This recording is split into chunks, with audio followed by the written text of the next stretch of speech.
Praise the Lord. The best wishes to you and your family members in the name of God. దేవునికి మహిమ కలుగునుగాక. దేవుని నామం పేరిట మీకును మీ కుటుంబ సభ్యులందరికీ శుభాభివందనములు. Today God's promise. ఈరోజు దేవుని వాగ్దానము.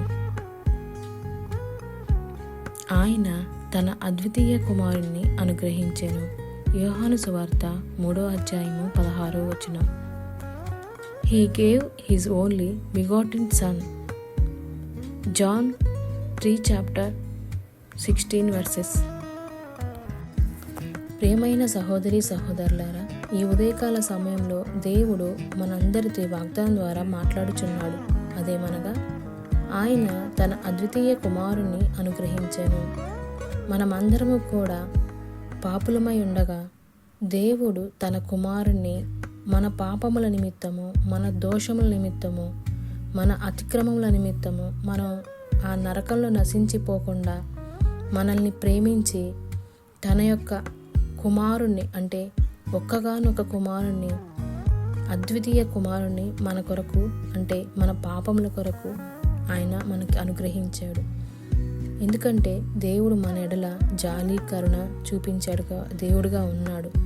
మనమందరము కూడా ఆ యొక్క పరలోక రాజ్యంలో ఉండాలని తాను మరి ఏ విధంగా అయితే చెప్పాడో మరి చూపించాడు ప్రేమని, ఆ ప్రేమని క్రియల్లో చూపించారనమాట. దేవుడు మరి ఆయన ప్రేమ ఈ లోకమంతటికి చూపించాడు. ఎంతగా ప్రేమించాడో ఆయన కుమారుణ్ణి అనుగ్రహించిన విధానాన్ని బట్టి మనకు తెలియబడుతున్నది. ఇక్కడ మనం ఒకటి తెలుసుకోవాలి.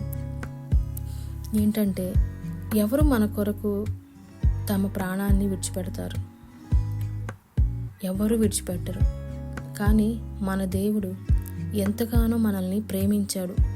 కాబట్టి ఆ యొక్క ప్రేమను బట్టి తన కుమారుణ్ణి మన కొరకు, అనగా మన పాపముల కొరకు తన కుమారుని బలిగా అర్పించాడు, ఈ లోకానికి పంపించాడు. మనమందరము కూడా దేవుడు ఎంతగా ప్రేమించాడో, మన కొరకు తాను ఏమి చేశాడనేది మనం ఖచ్చితంగా తెలుసుకోవాలి. నిజదేవుడు రక్షకుడు యేసుక్రీస్తు వారు మాత్రమే. అందువలననే దేవుడు మనల్ని నిజంగా తన బిడ్డగా ప్రేమించి మన కొరకు తన కుమారుని పంపించి ఆయన తన ప్రాణాన్ని కూడా లెక్క చేయకుండా ఆ కుమారుడు తండ్రి యొక్క చిత్తాన్ని నెరవేర్చాడు. ఎవరు మన కొరకు, మన పాపముల కొరకు ప్రాణం పెడతారు?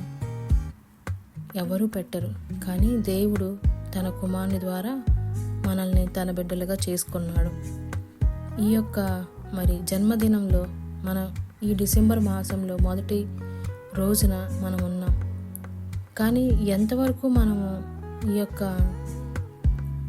ప్రాణము పెట్టిన దేవుడు ఎంతగా ప్రేమిస్తున్నాము, ఆయన కొరకు ఎంతగా మనం నిలబడుతున్నాము. ఆయన తన కుమారునే అనుగ్రహించాడు మన పాప దోషములన్నిటిని కొట్టివేయడానికి, మనము నరకం నుంచి తప్పించబడడానికి. కానీ ఆ యొక్క ప్రాణ త్యాగానికి, ఆ ప్రేమకు విలువగా మనము దేవునికి ఏమి అర్పిస్తున్నాం, ఏ విధంగా జీవిస్తున్నాం అనేది మనల్ని మనం పరిశీలించుకోవాలి. ఈ వాగ్దానము మరి దేవుడు తన కుమారుని అనుగ్రహించాడు. అలాగే మనము కూడా మన జీవితంలో దేవుని కొరకు, దేవుని యొక్క సువార్త కొరకు, అనేక ఆత్మల కొరకు మనము ఏ విధంగా నిలబడుతున్నామనేది మనము తెలుసుకోవాలి. ఆ విధంగా మన జీవితంలో ఎలా జీవిస్తున్నాము అనేది మనల్ని మనం పరీక్షించుకున్నప్పుడు మనకు తెలియబడుతుంది. ఎందరైతే ఈ వాగ్దానం వింటున్నారో వారందరూ కూడా మరి వారి జీవితంలో దేవుణ్ణి ప్రేమించామని అంటున్నామే, కానీ ఆయన కొరకు ఏం చేస్తున్నాము, అసలు చేస్తున్నామా లేదా అనేది మనల్ని మనం ఒకసారి పరిశీలన చేసుకున్నట్లయితే మనకు తెలుస్తుంది. మనము కూడా దేవుని కొరకు జీవించాలి. దేవుడు ఇంతగా ప్రేమించాడు మనల్ని. ఆ ప్రేమకు మనం ఏ విధంగా ఆయన రుణం తీర్చుకుంటున్నామో మనము తెలుసుకోవాలి.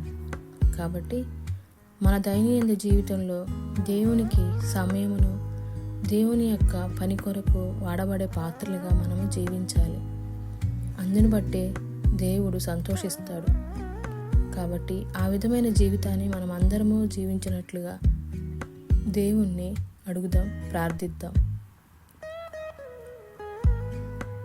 మహోన్నతుడా, మహాగరుడా, నిత్య నివాసివైన తండ్రి, మీకెన్నో వందనములు, స్తోత్రములు దేవా.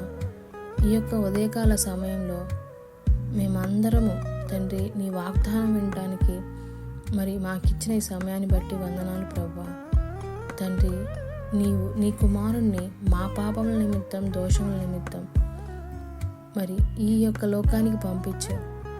ఆ యొక్క ప్రేమను బట్టి తండ్రి మేమందరము కూడా నీ బిడ్డలుగా చేర్చబడ్డాం, నరకం నుంచి తప్పించబడ్డాం.